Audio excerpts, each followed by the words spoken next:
something that I consider as being a very important spiritual value is kind of innocence, or purity, really, I think is the word I really want to talk about today. Is because, you know, when we were kids, and everybody when they're kids, okay, the kids can be pretty nasty sometimes as well, but when you look at young children, they're pretty pure in their hearts, aren't they? And when you look at yourself, and you consider what you were like as a child, there was that natural innocence, that natural purity, that we often lose as we become adults and as we progress through life. And I think it's a very important and powerful spiritual value, the idea of being pure, being honest, being natural, being in a natural kind of unpolluted state.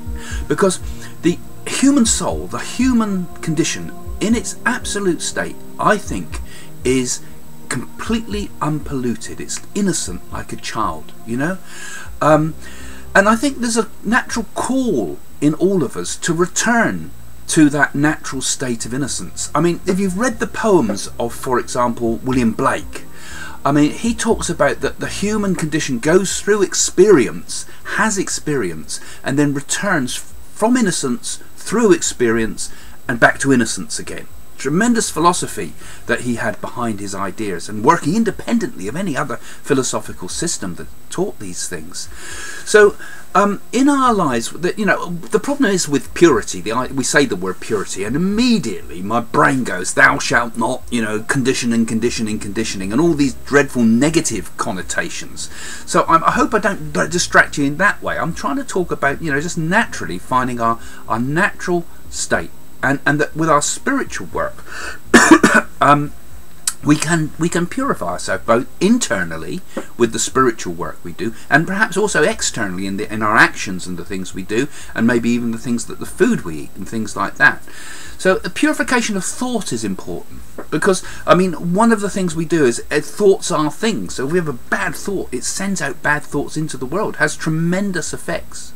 Another thing is also in our breathing even. I mean, in yoga and pranayama, our inhalation can become a purification breath. Breath itself can purify the body, as does yoga itself. The asanas, the postures you do in yoga, for example, can purify the blockages in the human body. Similarly, prayer can purify the body if one's into the Christian way, or mantra can act as a purification process for the human body, you know. And highest perhaps of all is meditation, because meditation allows the brain to stop, you know. It allows the endless process of constant internal dialogue to stop, and in that the natural purity of the true state of our being can shine through. Diet too. I mean, I'm trying to give up sugar at the moment. Terribly difficult. I'm a sweet addict. But, you know, I'm hoping that might help purify my body and stop me becoming an addict of anything again. An addict of sugar and all its consequences, such as this fat stomach that you can't see on the video. So, so we can actually turn our whole world into a form of kind of yoga, a kind of purification process, if we think about it in the right way, you know. Because you know, behind all these misdeeds and things we see, and all the evil in the world, all the bad things going out, what we see on the news, there is behind it all, in every single person, a natural purity, isn't there? There's a natural purity even behind those misdeeds that you see, you know.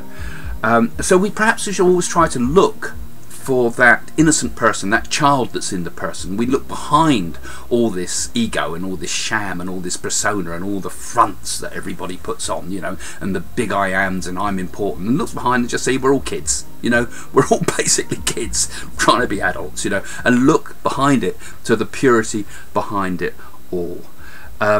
So I think it's good to look for that, you know. I mean, I suppose it's like, I think it was it Jesus, I think, said it, wouldn't he? You've got to hate the sin but not the sinner, you know.